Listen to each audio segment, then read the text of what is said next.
आज हम क्लास 12 का चैप्टर 6 कर रहे हैं। स्टार्ट कर रहे हैं poet and pancakes.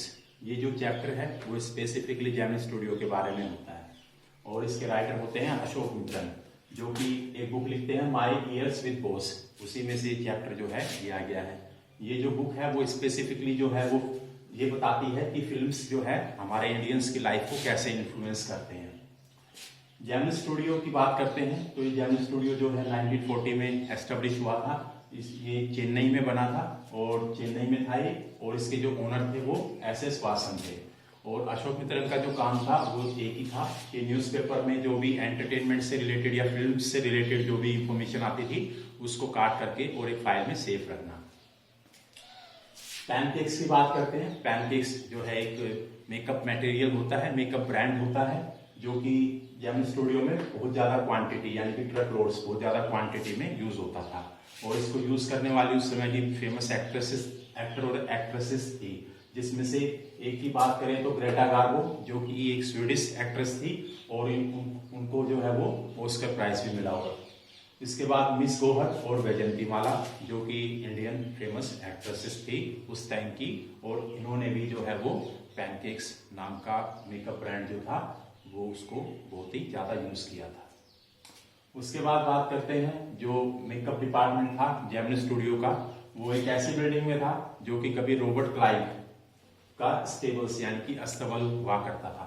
Robert Clive जो कि गवर्नर थे बंगाल के, और इसके अलावा रॉबर्ट क्लाइव के चेन्नई में और भी बहुत सारे रेजिडेंसीज थे अलग अलग बिल्डिंग्स में।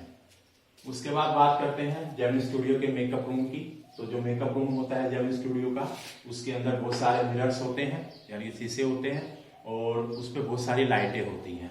और जब भी कोई मेकअप करवाने के लिए आता था तो इन लाइट्स के जलने की वजह से बहुत ज्यादा हीट प्रोड्यूस होती थी, और जो जिसका भी मेकअप हो रहा होता था उसको बहुत ज्यादा अनइजीनेस और प्रॉब्लम्स जो है वो फेस करता था। जो मेकअप डिपार्टमेंट था जेमिनी स्टूडियो का वो इनिशियली जो है बंगाली द्वारा लीड किया गया। उसके बाद जो है महाराष्ट्रियन जो है वो आ जाता है। इसको असिस्ट करने के लिए एक धारवाड़ कर्नाडिगा से होते हैं एक मेंबर, एक आंध्रा से होते हैं, एक मद्रासी क्रिश्चियन होता है, एक एंग्लो बर्मीज होता है, और वहाँ के जो लोकल तमिल्स होते हैं वो अलग। यानी कि ये कहें तो कि इंडिया के हर कोने से जो है मेकअप डिपार्टमेंट में लोग काम करते थे और एक तरीके से इंडिया के नेशनल इंटीग्रेशन को रिप्रेजेंट करते थे। यानी कि ये कहें कि ऑल इंडिया रेडियो दूरदर्शन के नेशनल इंटीग्रेशन के प्रोग्राम से पहले से ही जो है नेशनल इंटीग्रेशन का एक एग्जांपल हम जेमिनी स्टूडियो में देख सकते हैं मेकअप डिपार्टमेंट में। जो मेकअप डिपार्टमेंट था वो हर किसी का मेकअप करता था। तो जो भी कोई डिसेंट लुकिंग अच्छा दिखने वाला एक्टर या एक्ट्रेस आते थे तो उनका ऐसा मेकअप कर दिया जाता था कि वो बाद में मेकअप होने के बाद मॉन्स्टर लगते थे। उसके बाद काफी सारे लोशंस और पोशंस का यूज होता था, यानी कि फेस पे लगाने के लिए, और कुछ ऐसी मेडिसिन होती थी जो कि ब्यूटी को एनहांस करती थी, उनका भी यूज किया जाता था। उस समय जो है इंडोर शूटिंग जो है बहुत ज्यादा होती थी, यानी कि ऑलमोस्ट 95% जो है इंडोर शूटिंग होती थी और सिर्फ 5% ही आउटडोर शूटिंग होती थी। आज जो है आउटडोर शूटिंग थोड़ी ज्यादा होती है, इंडोर कम होती है।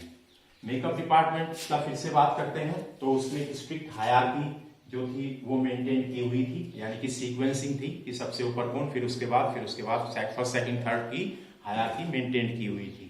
जिसमें फर्स्ट नंबर पे जो आते थे वो आते थे चीफ मेकअप मैन, जो कि चीफ एक्टर और एक्ट्रेस का जो है वो मेकअप करते थे। उनके बाद जो नंबर आता था वो आता था सीनियर असिस्टेंट का, जो कि सेकंड हीरो और हीरोइन का मेकअप करते थे।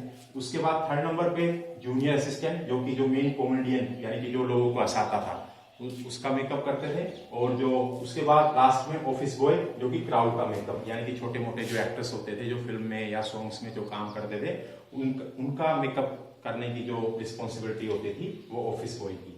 ऑफिस बॉय के बारे में बात कर लेते हैं। ऑफिस बॉय पे मत जाइए, बॉय नहीं था, लड़का नहीं था।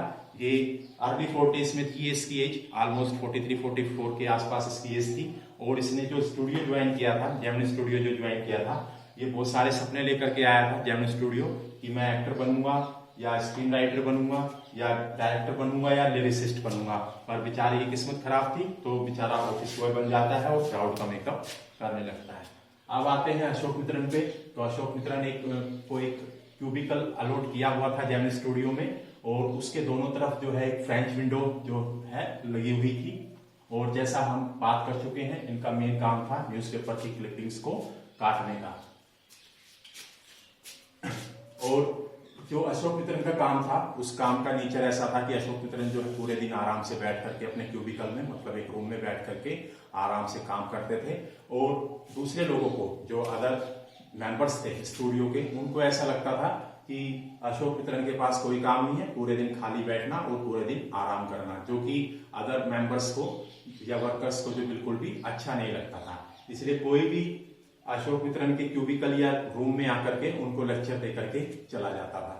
एक चीज से और परेशान थे अशोक मित्रन कि ऑफिस बॉय जो थे, जो कि हमेशा अपना दुखा रोते रहते थे, क्योंकि ऑफिस बॉय जो समझते थे कि मैं, मेरे अंदर बहुत सारे मल्टी टैलेंटेड पर्सनालिटी हूं मैं, और मेरा जो टैलेंट है वो सारा का सारा वेस्ट हो रहा है मेकअप डिपार्टमेंट में। तो वो जब भी उन ऑफिस बॉय को टाइम मिलता था, वो सीधे के सीधे जो है अशोक मित्रन के रूम में पहुंच जाते थे और वहां पे अपनी जो प्रॉब्लम्स जो है वो उनको बताने लगते थे, जिससे कि जो अशोक मित्रन है वो ज्यादा प्रॉब्लम फेस करते थे या उनका टाइम वेस्ट होता था। इसीलिए जो अशोक मित्रन है वो हमेशा एक ही दुआ करते थे कि हमेशा क्राउड की जो है शूटिंग जो है वो होती रहे, ताकि जो ऑफिस बॉय है वो हमेशा बिजी रहे।